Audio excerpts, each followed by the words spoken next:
How's it going, everyone? This is video 2 of I followed a Laravel tutorial but used my own framework series. So,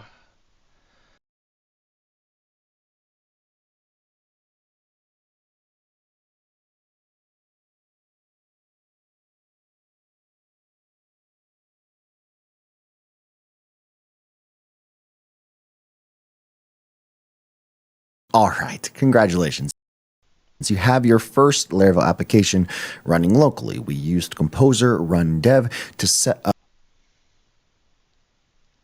let's see here.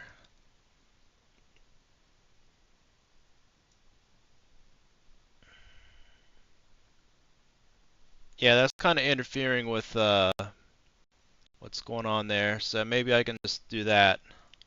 Our local development server, and then we use layouts to compose what the start of our application should look like. We haven't really touched Laravel just yet, but don't worry, we'll get there. Laravel is about the whole package of an application from start to finish. But what good is an application if you only can see it in your browser on your machine? Why don't we get this Chirper application live on the internet with Laravel Cloud? It's the easiest way to deploy a Laravel application, and it's made by Laravel itself. There's a few things that you'll need, or at least knowledge of things that you'll need before we deploy. A GitHub account, you can create that free at github.com. Some basic Git knowledge, we'll walk through those commands together, and then your Laravel application from previous lessons, so you should have that ready to go. Now, it's possible your machine does not have Git installed. If that's the case, git-scm.com is probably the best resource in order to install Git. All right, in our terminal, in the directory of our Laravel Chirper application, we're going to initialize a new Git repository. That's done with the git init command. That way we have a repository ready for us to push to GitHub. What I'm going to do is add all of our files. We can do that by git add and then a period. And this adds everything to that git commit. And we're just going to do that. Git commit. And we're going to have a message of our first Laravel app. And because we have git ignore set up for us out of the box within Laravel, we don't have to worry about pushing something that shouldn't be pushed to github.com. Now on github.com, we're going to create a new Git repository. New repository. I'm going to create myself as the owner, and we're going to call this Chirper. You don't have to put a description if you don't want, and I'm going to make this private for now. Great repository. All the other default settings should be fine. And GitHub gives us some commands that we are able to use, and this is what we want. So we're going to copy this, and in our terminal, paste that in. If we refresh that GitHub repository, we should see, yes, there is all of our code ready to be deployed on Laravel Cloud. So I'm going to head to cloud.laravel.com. If you don't have a Laravel Cloud account already, you can sign up for one for free. It is free to get started. You do have to enter a credit card, which just means it is pay as you go. So as much usage that your application uses, that's what you're going to be paying for. Now we're going to make this as cheap as possible for you when you push this application, but this is just to show you how easy it is to get this up and running, and it's great to see your application live out in the wild. I'm going to click New Application, and then you'll see any repositories that have been recently pushed to your GitHub account, and so that's what we want. Chirp. So this is one thing I'm not sure will work with my framework. Um, if they're explicitly saying the index has to be in the public directory, it might cause some problems. My index file is right in the root.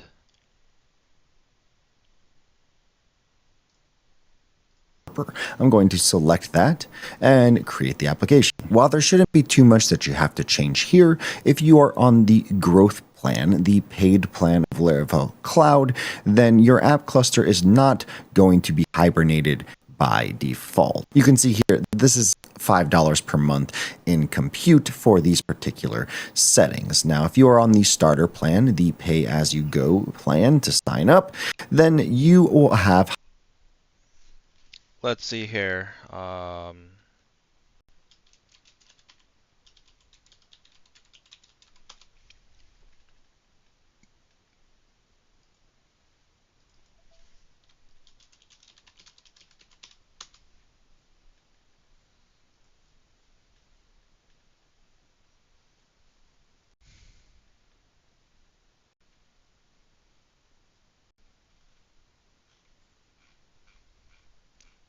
I don't know if it'll work or not. I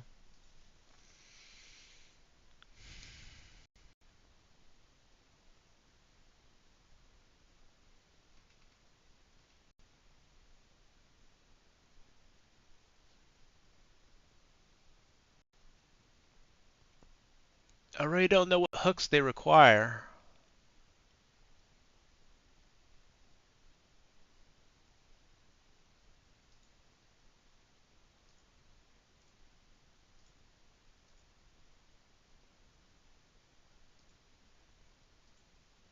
Hibernation enabled by default. I'm going to turn that on for this, as well as turning it to 5 minutes. And what that will do is saying, hey, this could cost up to $5 a month if it doesn't hibernate throughout the month. Feel free to change that hibernate after number to as low as you would like. That startup time is probably going to Let's find out.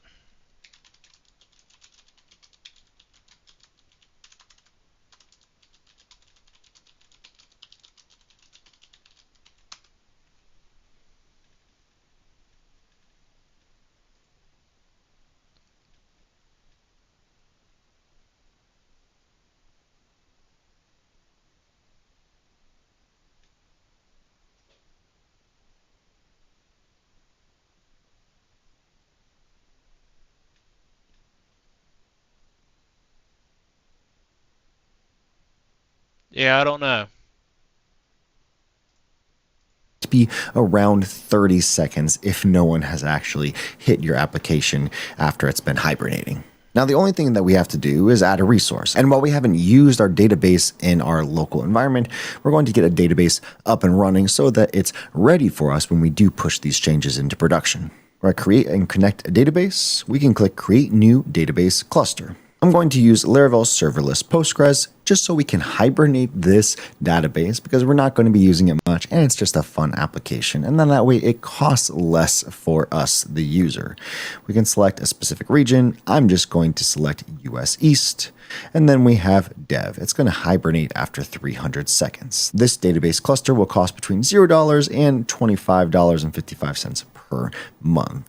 And since this is just a fun application, you probably won't even get close to this number. If you did want to select the Laravel MySQL database, that is a flat fee. So the dev would be a flat fee of $6 per month. But again, just to get started, we're going to use the serverless Postgres. Now I'm going to click Save and Deploy. So now that we have a database configured, Laravel Cloud is going to deploy our application. The code that we have pushed to that GitHub repository, it's going to configure everything, install the dependencies, set up that database, and connect to it so that we're ready to go anytime we push any new changes to our GitHub repository. It's going to configure our web server so that this application is publicly accessible, and it's going to give us a domain, a URL that we can actually change as well. While Laravel Cloud deploys this fairly quickly, you can also see the progress in real time. And just like that, in 39 seconds, we have our application deployed. If I was to go to our environment, we would see that chirper URL that's automatically generated for us. Clicking on that brings us to our application. And there we go. This is our application deployed to the cloud, and it looks identical to our development server. The neat part is Laravel Cloud has already set up this magic for us. So anytime we make any change and deploy it or push it to GitHub, Laravel Cloud will grab those changes and make that available for us in our public version. So why don't we do that right now? In our code, I'm just going to add another line of code right here. This says now this is So there is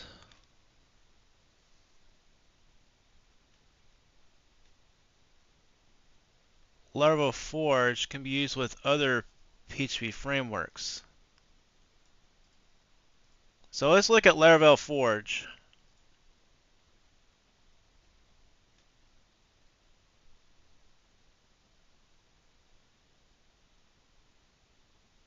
Automated SSL. So that's pretty good. Although I do know the guy who invented the back door. Yeah, I don't. All right.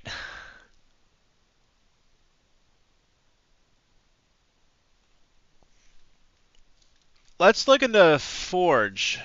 So,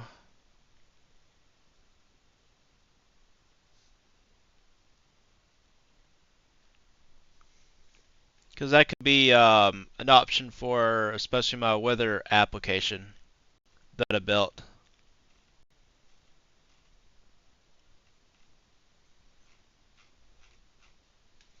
So what I do when I'm deploying an app, it's kind of manual right now.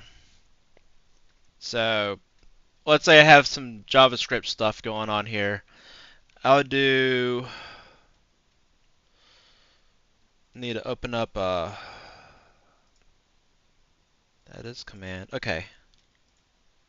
Uh, npm run build. Then does the whole vite compile a bundle procedure. Then you go into the .env. You go through that, and then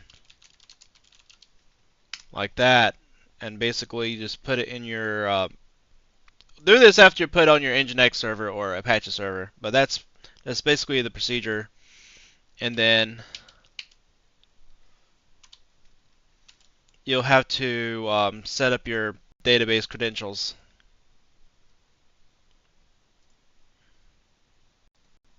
Is live on the internet. And if we were to take a look at our local version, yes, we see this is available, but what we're going to do in our terminal, we're going to say git status just so that we know, hey, there is something that needs to be pushed and changed. I'm going to add this new change and then commit it to say our first cloud auto deployment. And we're going to push this change. So what Laravel Cloud is doing now is it's taking that change and then adding this to the new Laravel Cloud deployment. We can see that happen live at cloud.laravel.com. You can see here our latest deployment is getting ready to be pushed up. I can go into Chirper and see that happening in real time as well. And then once this has completed, again, in just under a minute, we should be able to refresh our live page and see that change. It's as simple as that. So we've taken our code and put it onto GitHub using the Git version control. It's there ready for deployment. Of course, for me, once I have, let's say my weather app set up on a Amazon instance with SSL set up and all the stuff using their, I'll be obviously be managing my own database. I would have to go in and just do a get pull, and then it will just get those changes as long as it's on the master branch, and you specify you want to pull from the master branch for your project. Deployment as well as safekeeping and collaboration, and then we push this code through that GitHub repository to Laravel Cloud. It's a live application that now exists on the internet for your friends, family, and loved ones to see. And the great thing is because of those automatic deployments, anytime you push new changes to your GitHub repository, more features that we add throughout this bootcamp, those changes will automatically be updated live on your site. Next, let's look how Laravel organizes code with what's known as the MVC pattern. What is MVC? Well, right now, your route. So this is the meat and potatoes here. So I built this framework mostly because I want to learn more about MVC patterns. I've done something similar to work, and then I was like, very simplish. It's the fundamentals are there, but I want to learn more about how things work. So I started building my own framework through through following a really long tutorial series, of course, with a sample application. Out in this web.php routes file. It's doing everything. It's handling the request, it's preparing data, it's returning a view. And it might not seem like it's doing that, mostly because Laravel does all that for you in this route facade. So a reminder, I kind of do things a little bit different. So everything is done through here. I'm setting the routing, the controllers. So logged in, well, actually, like an admin dashboard role. Okay, these are the ACL roles. And these are the actual controllers. So I have guest, logged in, and admin as access levels. You have like auth. That is old. Now I just realized that I've been pushing that update for a year, and I've stripped the example app from the framework probably close to a year ago. So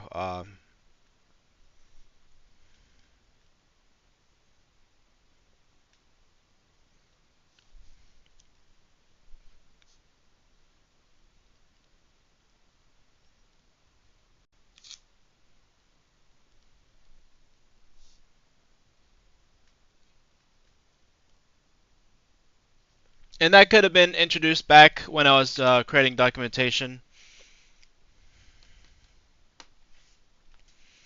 But if you have to go into the home controller and return the view within here, and then if this was a React JS view, I'll be doing a render function here. It's getting this slash directory, and it's But I think there's something similar here where you actually specify the view to be returned based on the route. returning a view. And it's simple, but it's doing a lot under the hood. So what does this look like as your application grows? You'll want a better way to organize things, and that's where the MVC model comes in. So what is MVC? MVC stands for Model View Controller. And if we're going to take this into an analogy, let's think of a restaurant. While MVC is not necessarily the order that everything happens in terms of model and then view and then controller within Laravel, let's talk about the controller first. This is what you would think of as the waiter in a restaurant. It takes your order, it coordinates everything, and then it brings you the food. Well, the kitchen would then be the model. This is what prepares the food, it manages the ingredients, your data, I guess, in an application. And then there's the presentation, how the food looks on the plate when it arrives. It's your view. What this looks like in Laravel terms, the controllers handle your requests, it coordinates responses, while your models manage your data and your business logic, and then your views actually display the information to your users. Now, we've already seen what a view looks like. Each one has its own job, but your controller and your model haven't necessarily been shown to you in this course just yet. So let's go ahead and create your first controller. That way you have a little bit more insight as to how this all fits within a Laravel application. Just for simplicity's sake, why don't we move everything that we have in this routes file, route get, and then return view of home. Why don't we move this logic to a controller? We're going to generate one. Now we can do this in So I was kind of right when. Well, let's keep on going. But our I'm terminal for kind of close. application, or we can actually just do it in the terminal built into your code editor if there is one. I'm going to do that here just for simplicity's sake.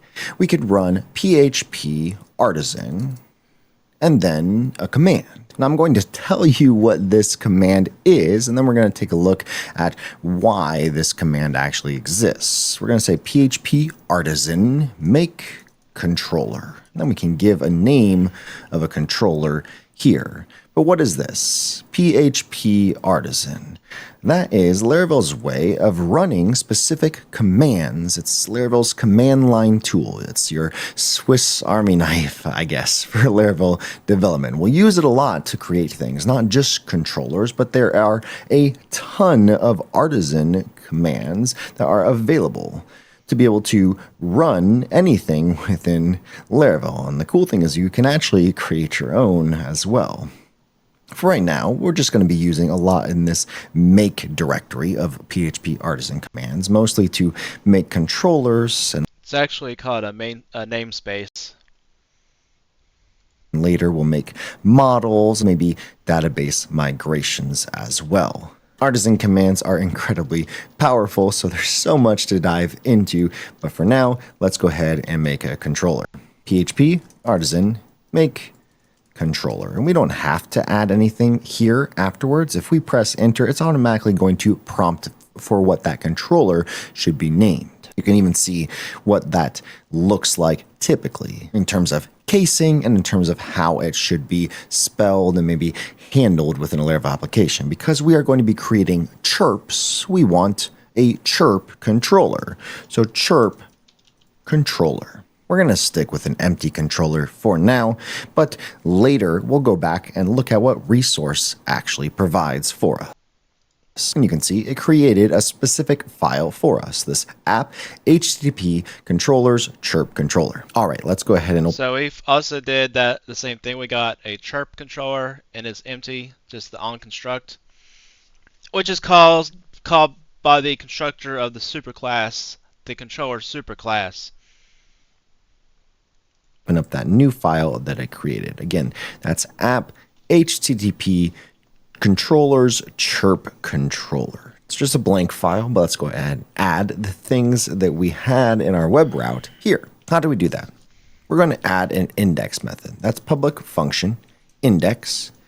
And then we're just going to return a view. We're going to return a view of home. Don't forget the semicolon.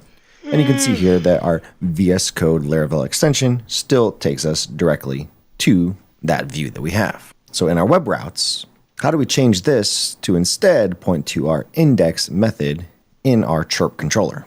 Let's go ahead and clear this out. So instead of returning a view here, we're actually going to use the chirp controller. We're importing that in. It's going to be a class, and then we can pass it a particular method. In this case, I'm going to be direct and pass it that index method. Let's take a look at our browser. Refresh. Everything still works. Great. This is just a cleaner way of writing what we were doing directly in our routes file. So they're making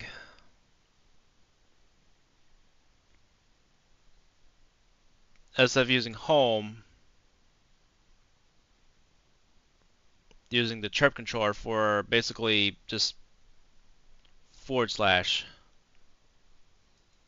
But now all of this lives in our controller. Now we can slowly start to add to this controller as we build out our application.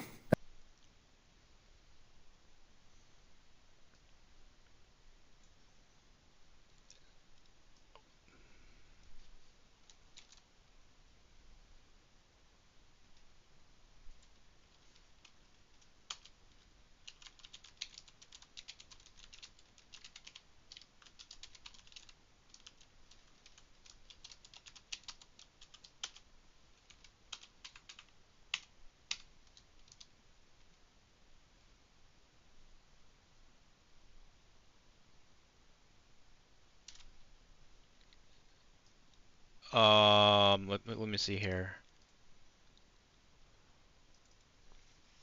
Home, so would be chirp.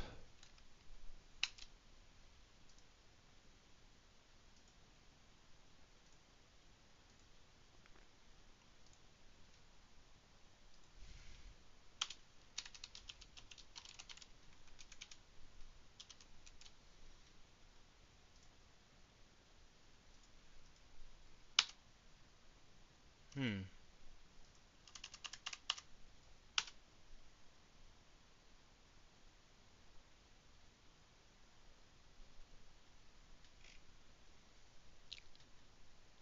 All right.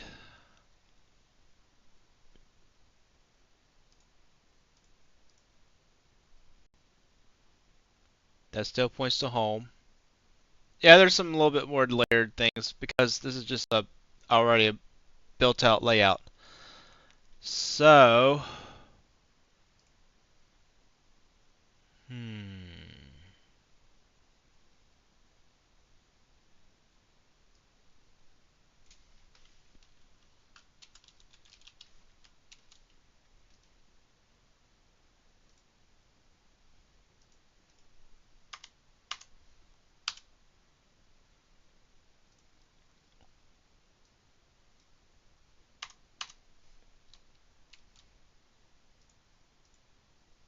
All right. Then home. Let's do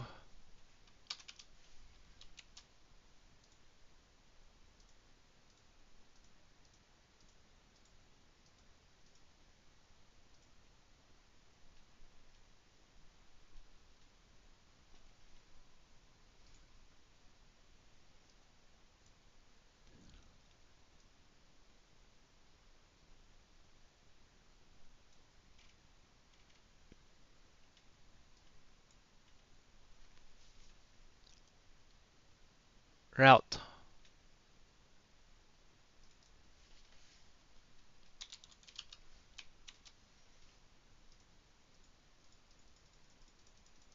All right. Uh, what can I do here?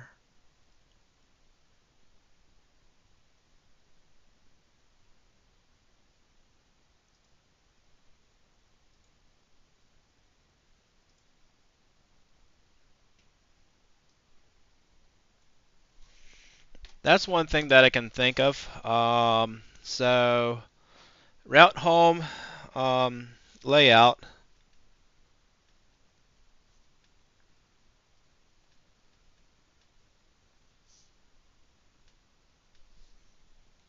nav bar brand, um,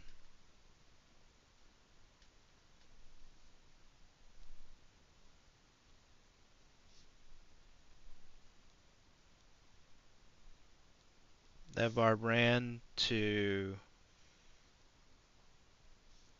use um, default control link, possibly. I don't know.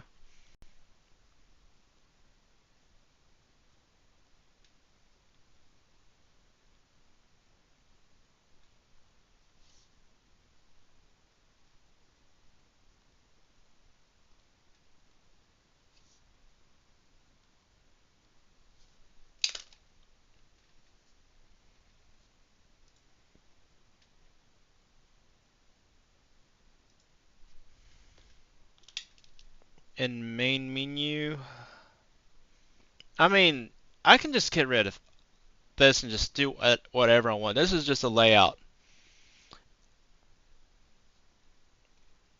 for a menu. Um, main menu.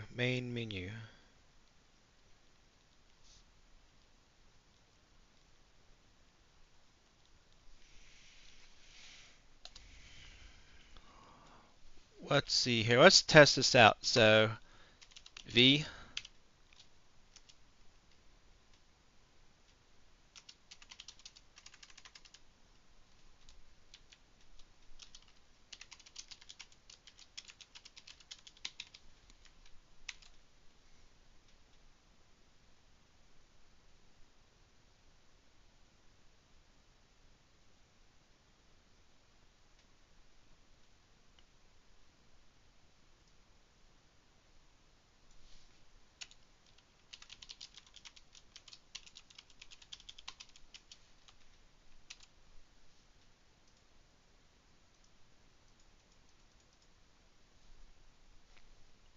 I mean,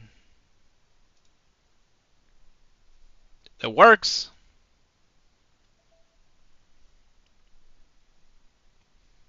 Now, controllers really shine when you need to prepare data and then serve that data. Again, similar to how a waiter might do this in a restaurant. We're going to add some sample chirps to see this in action. So in our index method, I'm going to add a chirps array.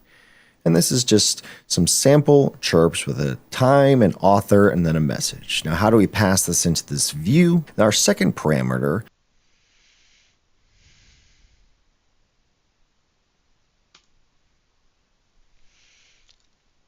Let's see here. Uh,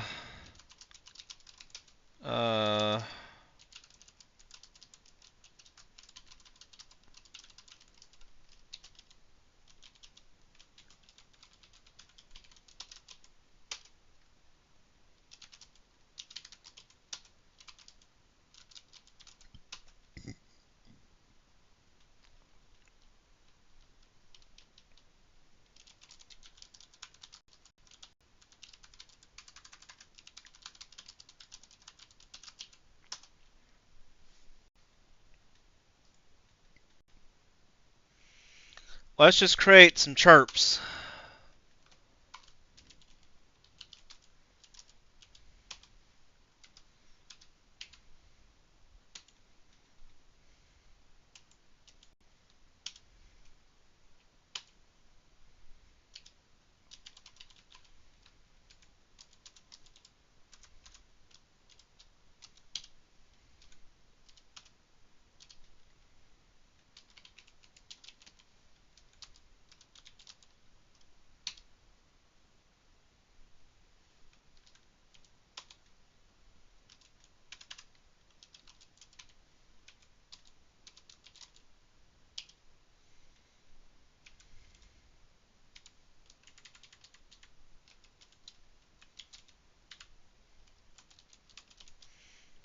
So let's see here. Jane Doe,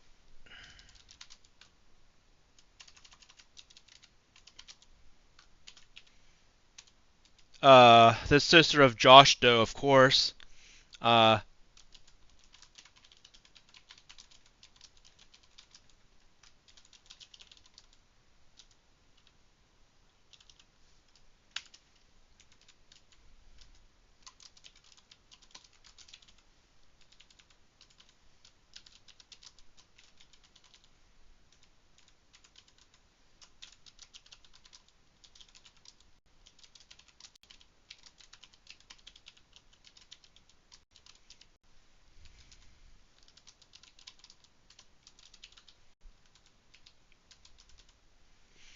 Absidae?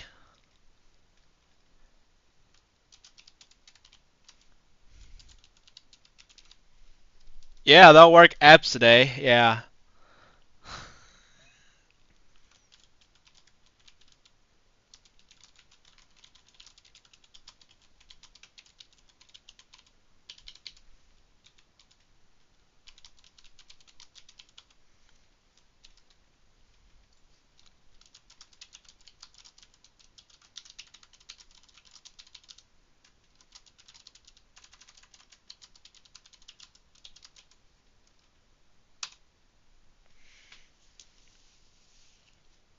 Do I have something? Oh yeah, make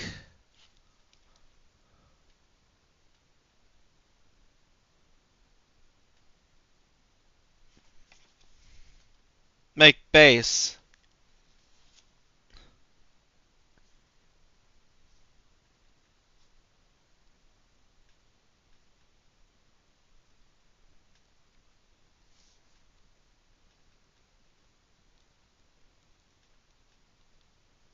Yeah, you can restore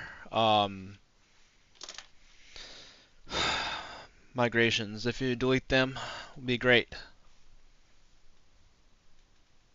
An author and then a message. Now, how do we pass this into this view? Our second parameter is going to be an array. We're going to say that this is chirps, and that chirps is going to be equal to the chirps array variable. Now, how do we display these chirps?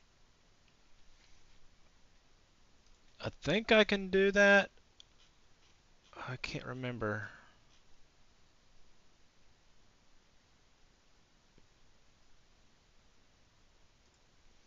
No, that's just for props for JavaScript. So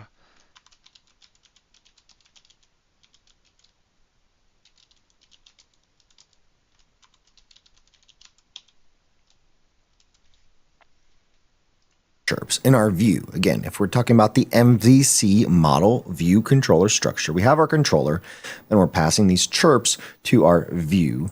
Now, how do we display them here? Well, this is where that blade templating comes into play.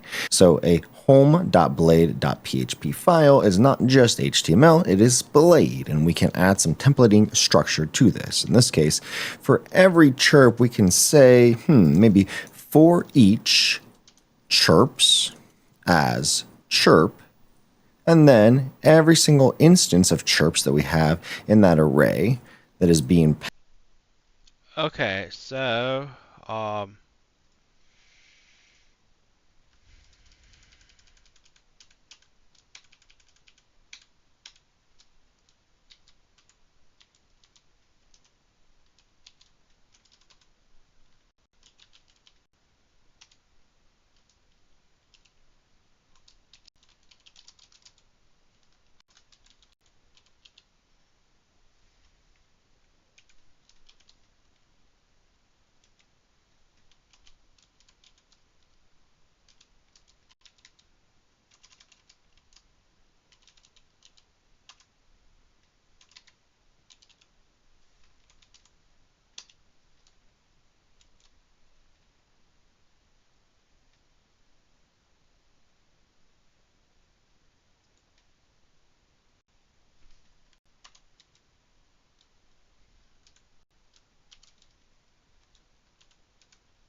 It's really doing that.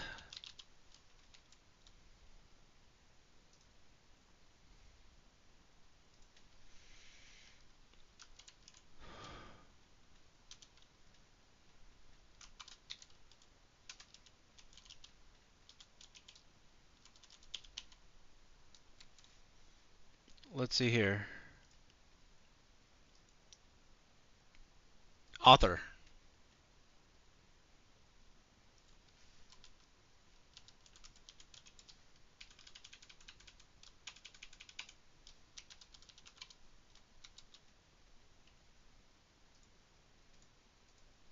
Hmm.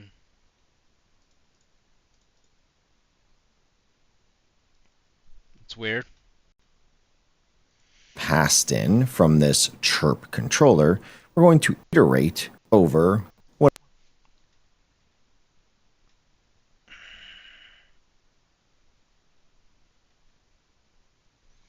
Swore I was doing it right. Yeah. Let's look at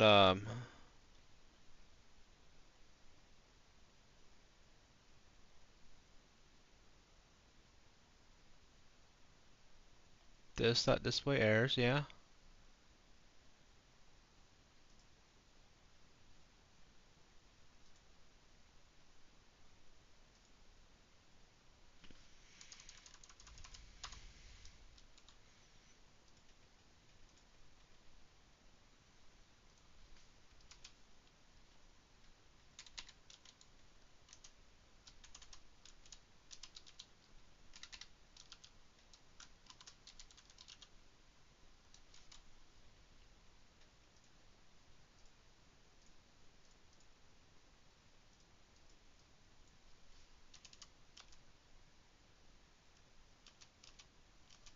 Hmm.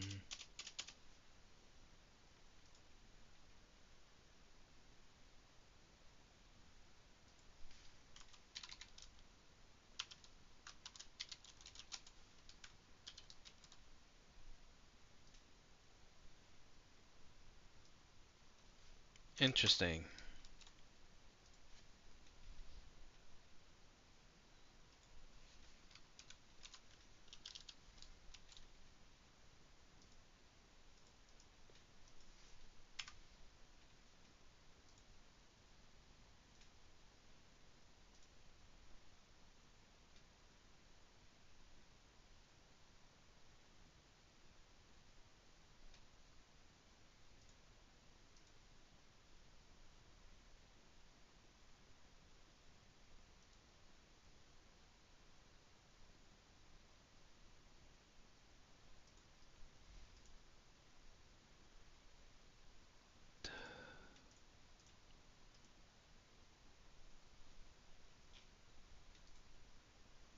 That's local.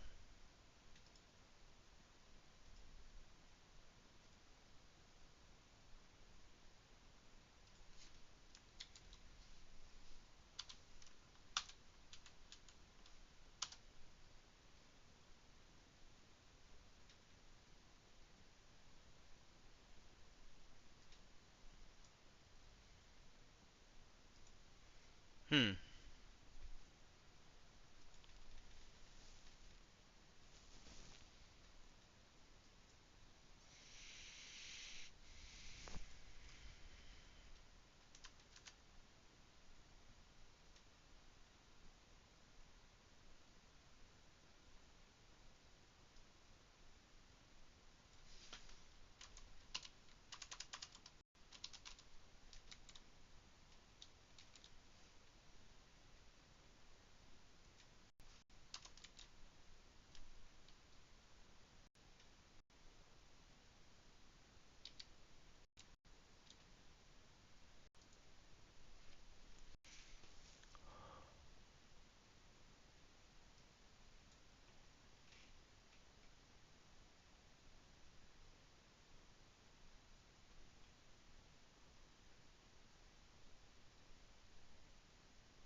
That is correct.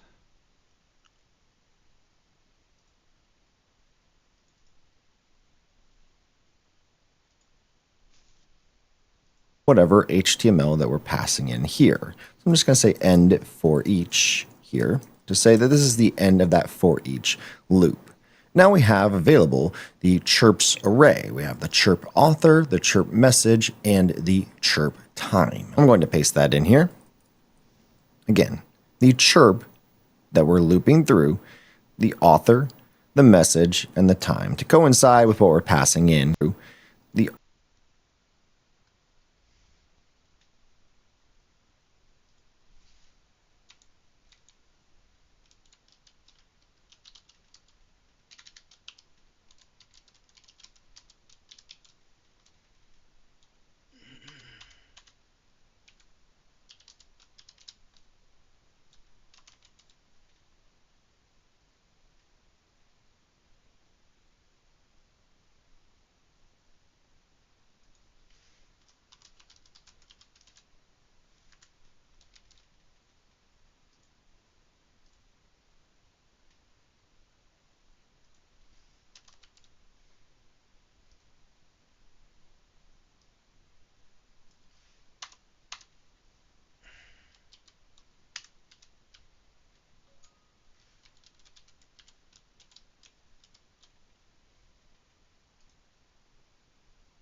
I forgot to this. I knew it was something really dumb and not a fault of my framework. And if it was, it's because I told the framework to be dumb. Because I am dumb. So let's see here. Bootstrap. Uh,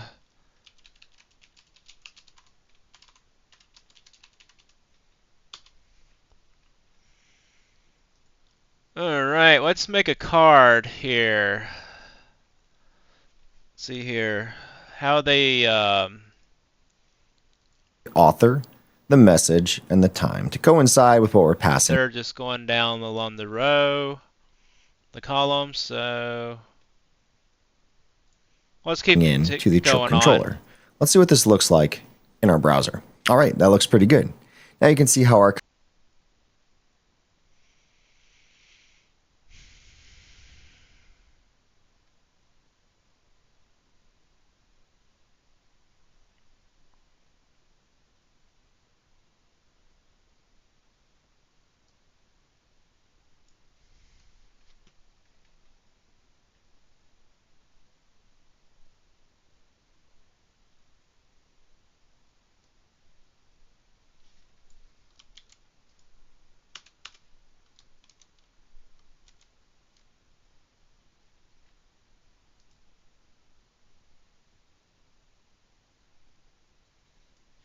Let's do.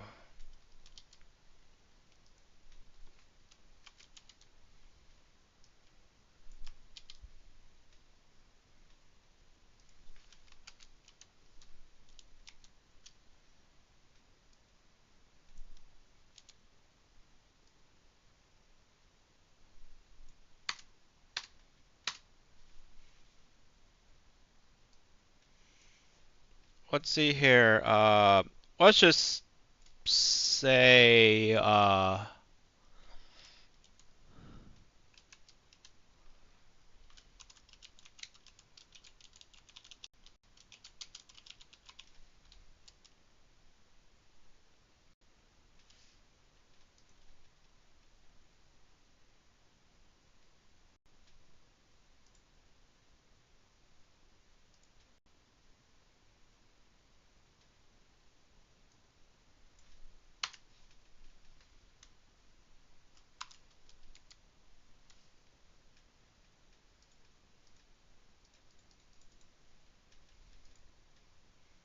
Then.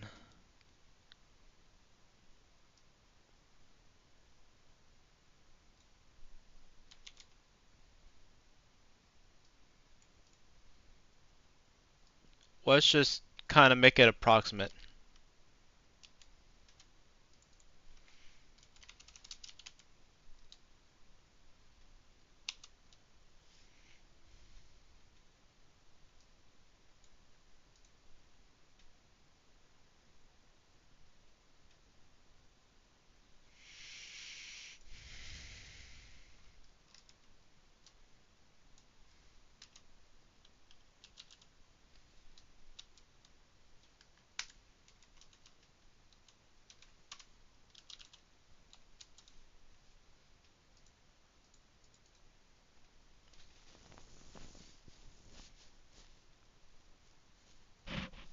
Usually you can just go shorthand like that.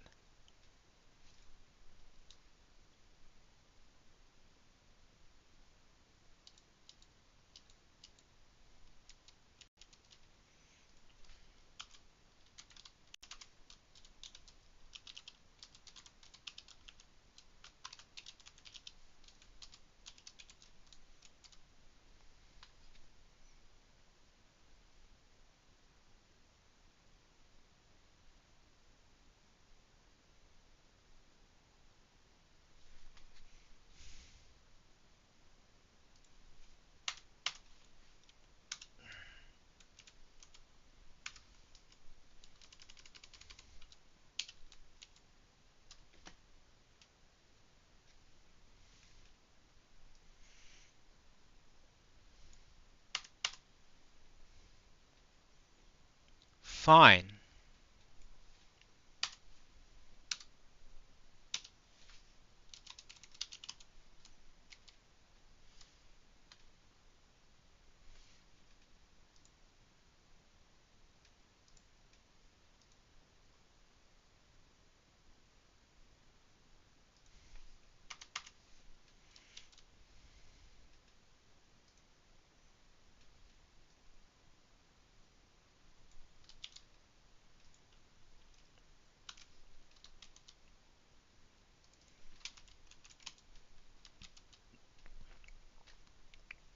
That is approximately what it kind of looks like. Controller is going to allow us to pass additional data to different views, and we can also have different methods. So let's take a look at what that looks like. What I'm going to do is I'm actually going to copy all of this and delete this chirp controller, because when we used that initial method to create a controller, we just selected empty. What happens if we then create a chirp controller that is a resource controller? This is what you might typically use in a standard MVC structure. Model view controller. This resource allows for an optional model that you might have. We don't have a chirp model just yet, so I'm not going to select anything there. Now, in that chirp controller, we have 7 different methods: the index, create, store, show, edit, and update, and destroy. These are all methods that you would probably typically use within any standard MVC application. Yep. Just a hint, anytime we use an artisan command, we don't necessarily need to leave it blank. We could write chirp controller and then even pass it additional options or parameters. Most artisan commands have this ability, where I could pass it as the resource and it would automatically complete what we just had completed for us. Now you might start to see how each one of these 7 different methods that we have within a resource controller can be used within our application. For example, the index, it's displaying a listing of all resources. It's listing all of the chirps, this home page. I can The set create method might be showing a form. the question answer thing for make commands if you don't provide the parameters immediately. Um, Questions for make commands. All right.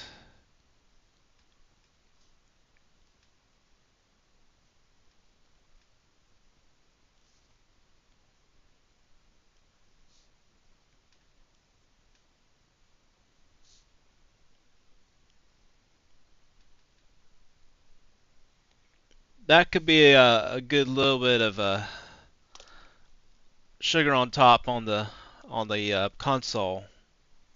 And that is actually doable. I'm already doing that for certain things. Form to create a new chirp. In our demo application, we're doing this on the same page, so we likely won't use this. The store, where we're creating and saving a new chirp. The public function show, to be able to display one single chirp. Edit, displaying a form for editing a single chirp. Update would be to update that single chirp. Then destroy, deleting a chirp.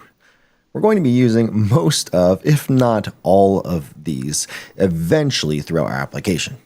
But for now, We're just using the index method. So to recap, here's what happens when someone visits your site. This route, this slash parameter, this root of your application, is then going to pass the chirp controller, specifically the index method of this chirp controller class. The controller prepares the data. It's weighting our table to decide how are we going to present this data. And the controller passes all this information to the view. In this case, that home.blade.php, where that view then renders that HTML with the data, and then the user sees this page.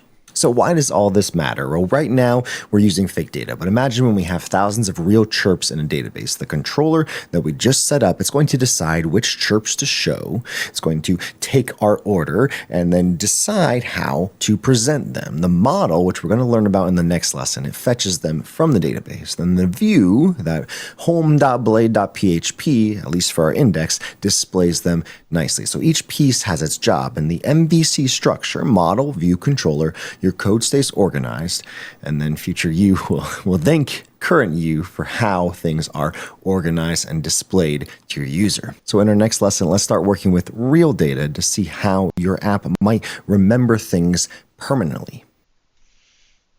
All right, so that's in for this segment. So although I've only gone through 35 minutes of this course through approximately 2 1-hour videos, so very hard to read, but I have 1, 2, 3, 4, 5, 6, 7 potential things I can do for my framework, and this is gold. I mean, we haven't even gotten through like the database part yet, and I have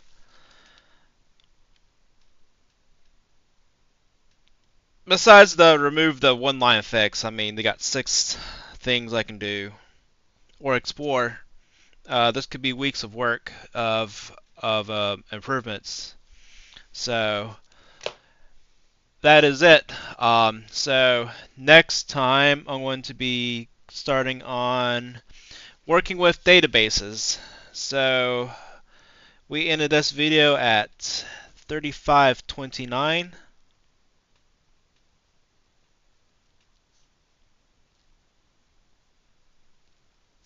And that is it for this video. We will see you next time.